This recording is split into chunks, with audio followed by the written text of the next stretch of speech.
Step 1. We admitted we were powerless over lust, that our lives had become unmanageable. I give up. It may have come with a loud cry or in a moment of quiet resignation, but the time came when we knew the jig was up. We had been arrested, stopped in our tracks. We had done it to ourselves. If surrender came only from without, it never took. When we surrendered out of our own enlightened self-interest, it became the magic key that opened the prison door and set us free. Arrest and surrender in order to be set free. What a paradox. But it was our self-proclaimed freedom that had been killing us, and we began to see that without limits we would destroy ourselves. But we were powerless to limit ourselves, and the more we indulged, the more unmanageable our lives became. Each lustful act or fantasy became another powerful ray penetrating the nucleus of our psyches and loosening the forces that held us together. Thus, in time, we came to the growing realization that we were losing control.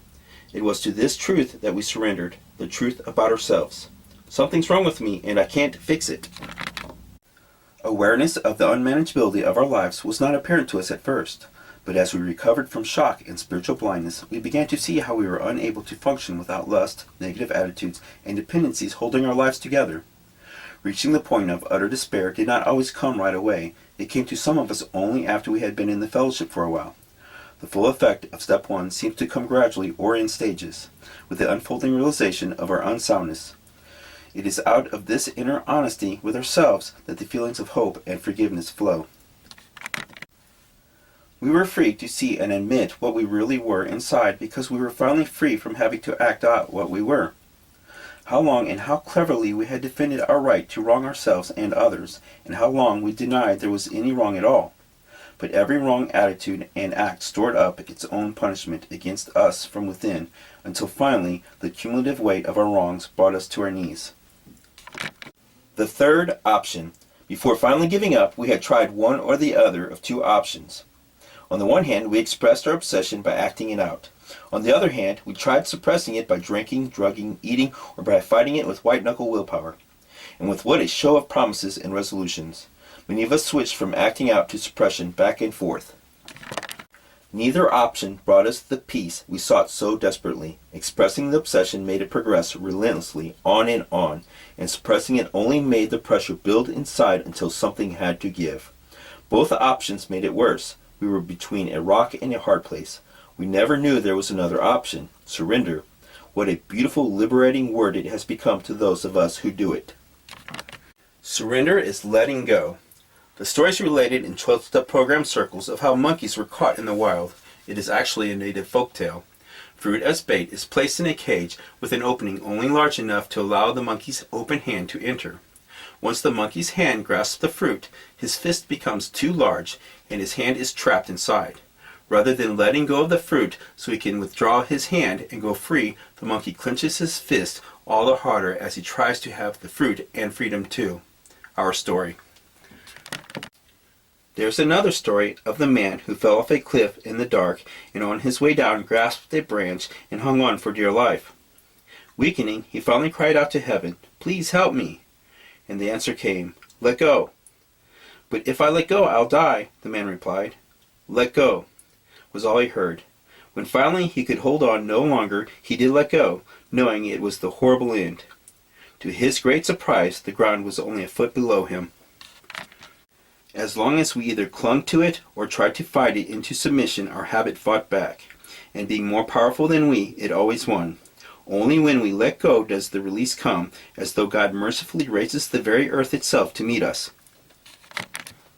Merely knowing and admitting we were powerless over lust, or whatever form our acting out took, didn't help until we gave up our right to do it and let it go. There was no mistaking this change of heart when it happened. We knew it, and those about us knew it. There was no faking surrender. And thank God, when we did give up and stop fighting, He was always there, waiting with open arms. Instead of killing us as we had feared, surrender killed the compulsion. I am a sexaholic. Experience has shown us that the public aspect of surrender is crucial. It seems surrender is never complete until it is brought out into the open, into the company of others.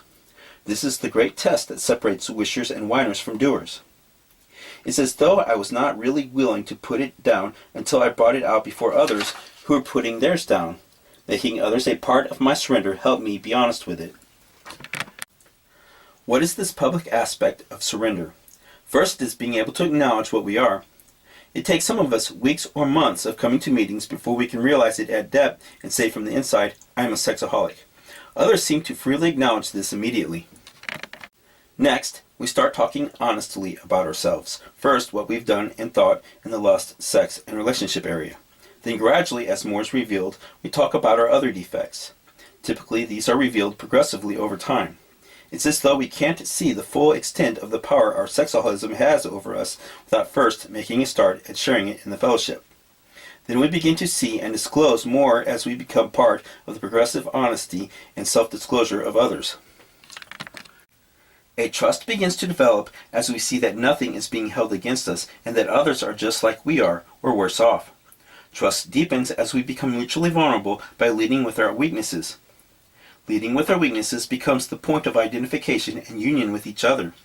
And it seems someone's self-disclosure has to start it off. Someone takes the risk because he or she has to. The pain is so bad. This helps us pull away the curtain concealing the truth of our own lives and encourages our own self-disclosure. The honesty of one encourages the honesty of others. As though we'd all been waiting for just such a fellowship where we could be on the outside what we really were on the inside all along. All this takes time.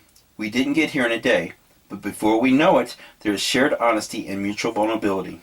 This is the breakthrough entrance into the program that will open the way into the healing power of the steps.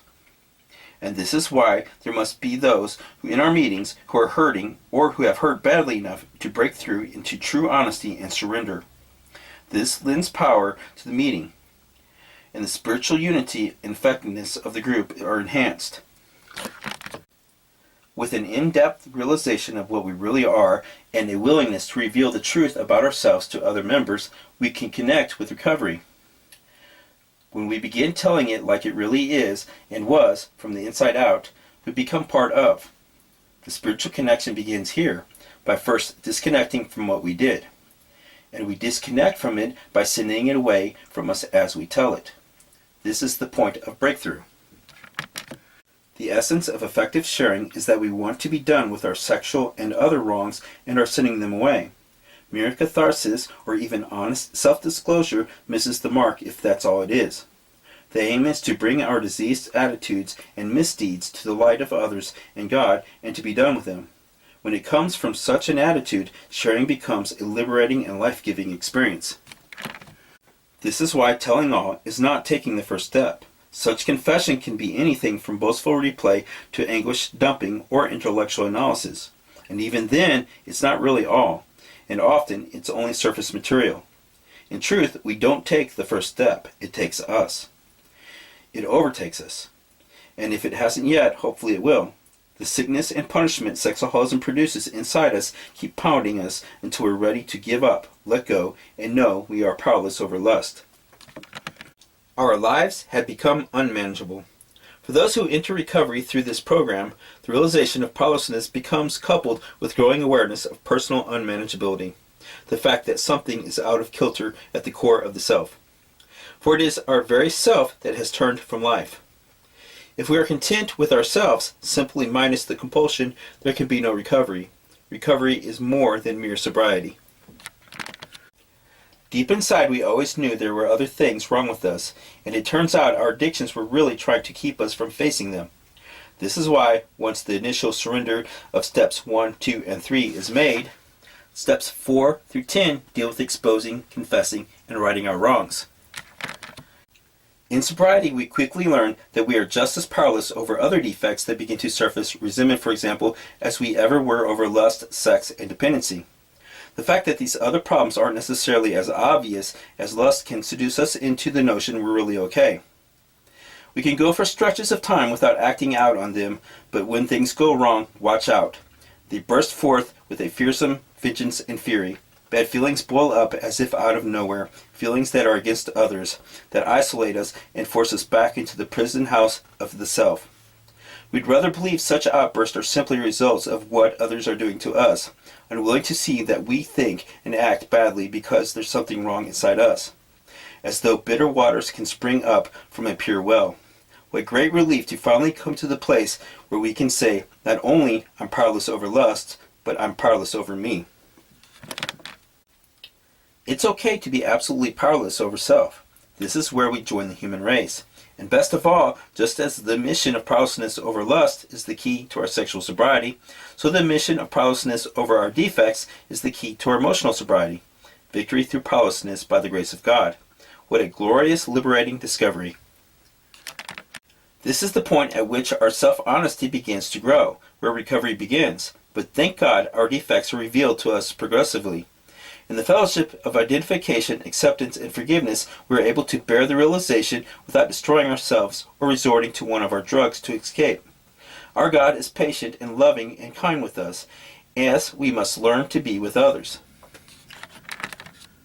The program calls those who are tired and weighed down with the burden of self, those who want to be rid of the load but can't. It calls those who are trapped in the prison of self but know no way out. A broken and contrite spirit, the spirit of the first step, is the key that opens the door and sets us free.